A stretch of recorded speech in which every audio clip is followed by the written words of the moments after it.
Podcast Os Bastidores da História de Ita. Apresentação: Éder Gama. Convidado: o historiador e escritor Francisco Gomes da Silva. Episódio 7, Parte 1: Desenvolvimento Urbano de Itacoatiara. Olá, doutor. Seja bem-vindo mais uma vez ao podcast Por Trás da História de Ita. Hoje nós iremos falar do desenvolvimento urbano da cidade de Itacoatiara. Nós sabemos que a construção do espaço urbano passa sobretudo pela compreensão do gestor público para a captação de recursos financeiros e administração destes recursos, frente às necessidades de configuração espacial da cidade, frente às demandas sociais e dos conflitos de interesses. Como o senhor percebe o desenvolvimento urbano da cidade de Itacoatiara referente à construção destes espaços, sobretudo na relação entre centro e periferia? Quais seriam os marcos orientativos para o desenvolvimento urbano da cidade? Olha, veja bem, aí também nós temos desandado, né? Lá atrás, quando a primeira planta topográfica de Itacoatiara foi feita, nos dias de 1759, ela foi feita seguindo aquele modelo ainda do tempo da colônia, período colonial, de ser uma cidade, uma cidadela defensiva, né, de fortaleza. Não era totalmente preparada para semicircular e octógono, é isso. Ela é exatamente preparada para se defender. Ou seja, se fechava ali para evitar que o invasor dominasse o espaço. É uma imitação das cidades medievais. Bem, isso não prosperou. Porque aí, quando o Mendonça Furtado começou a mandar, Marquês de Pombal, mandou a estabelecer cidades em Mato Grosso, cidades-vilas em Mato Grosso e na Amazônia e tal, Itacoatiara e Silves entraram nesse processo, Barcelos entraram nesse processo, aí começaram a mudar para aquilo que tinha lá na Europa. Aí começaram a ter a feição das cidades atuais. Mas aí é que é o problema. Uma cidade, ela tem feição moderna, de desenvolvimento sustentável, dependendo do seu administrador, dependendo da sua classe política. Então Itacoatiara teve altos e baixos.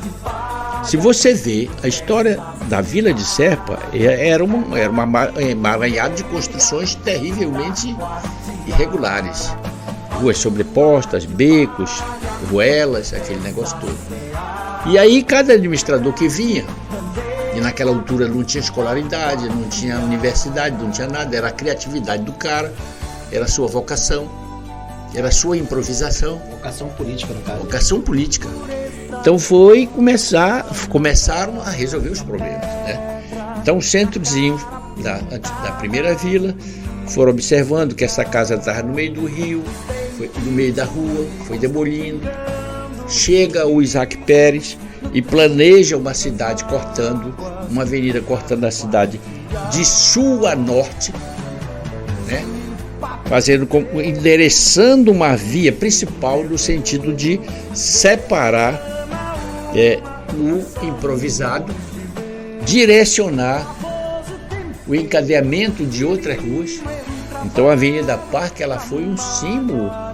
Nem Manaus teve esse problema, porque se você vê a Eduardo Ribeiro, que tem o nome daquele cara que transformou uma aldeia numa grande cidade, não foi prosseguido. A Avenida Eduardo Ribeiro, assim como a de Itacoatiara, ela foi programada para ter 3 mil léguas, 4 mil léguas. Mas a Eduardo Ribeiro, ela não tem nem a metade do tamanho da nossa Avenida Parque. E colocaram logo ali o Palácio do Governo, que é o Instituto de Educação, no meio do caminho. Não é verdade?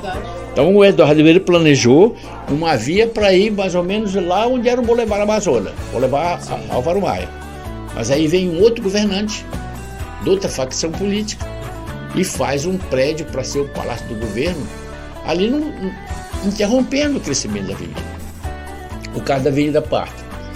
Quando o presidente da Câmara, Elias Pinto de França, em abril de 1870, abriu a estrada municipal ligando a beira do rio, a colina do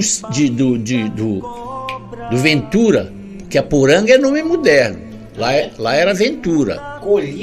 Colina do Ventura. Colina do Ventura. Porque lá tinha o Lago do Ventura, o Igarapé do Ventura, que vinham lá do Igarapé, que hoje chama Igarapé do Doca, que era uma nascente do Canaçari, daqui, e desembocava lá no Lago do Serra. Nós temos um bioma que tem que ser estudado, esse bioma. Nunca foi estudado, né? Pois bem, então o que acontece?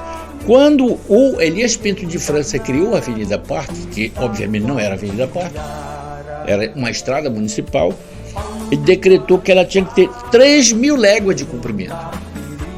3,5, 4 quilômetros de comprimento. Ela chegou até mais ou menos onde é o Banco do Brasil, parou ali, e ela nunca foi crescendo devagarzinho. Com 100 anos de existência, ela chegou onde era, por exemplo, ali o Hotel do Biase. E ela parou lá. Aí chega o Chico do Inca. E aí, modéstia à parte, aí eu vou me felicitar. Eu estava do lado do Chico do Inca. Chico, por que a gente não amplia a avenida? E o Chico, que era um camarada que não era bem escolarizado, mas ele era moderno, ele pegou, por exemplo, a política dos estudantes de Itacoatiara. O professor Guilherme conta essa história. Ele só não fez justiça no Chico do Inca. Mas ele conta essa história, que a Universidade Federal do Amazonas veio para cá porque o povo queria. Mas no livro Movimentos Populares de Itacoatiara. O povo queria. Mas foi o Chico do Inca que implementou.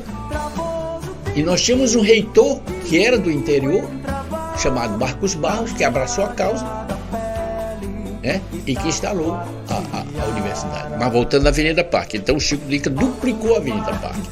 Mas a Avenida Parque, ela foi feita no papel lá em 1870 para ela ir até lá onde é a entrada do aeroporto. 3.000 léguas, 3.300 léguas.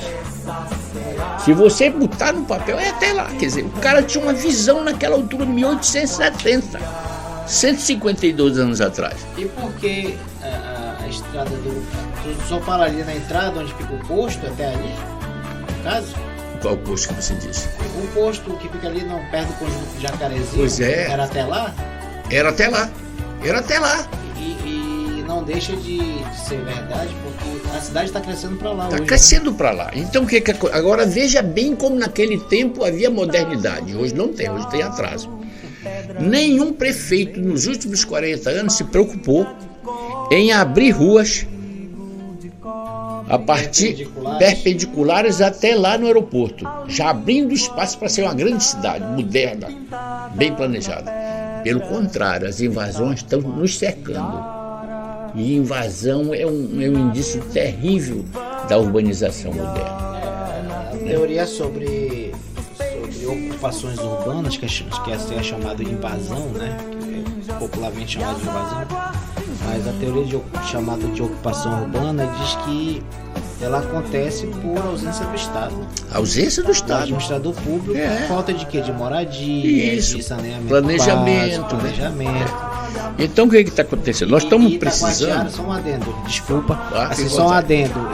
E se nós formos observar, com exceção de poucos bairros, mas dos bairros que a gente diz assim que é a invasão de Itacoatiara, muitos deles foram influenciados politicamente. Mas sempre foram. O populista. Administrador que queria ganhar votos. O populismo. O que acontecia? Até o governo Chibla Ibrahim houve planejamento. O bairro de São Jorge foi planejado, o bairro de Santo Antônio foi planejado. O Chico do Inca planejou o bairro do Mutirão. De lá para cá entrou aquele tal de Mamudia Médio, o Amazonino Mendes, que são invasões absurdas. Podcast Os Bastidores da História de Ita. Realização Éder Gama. Patrocínio Lei Aldir Blanc. Governo Federal. Pátria Amada Brasil. Apoio Prefeitura de Itacoatiara. Juntos pra gente crescer.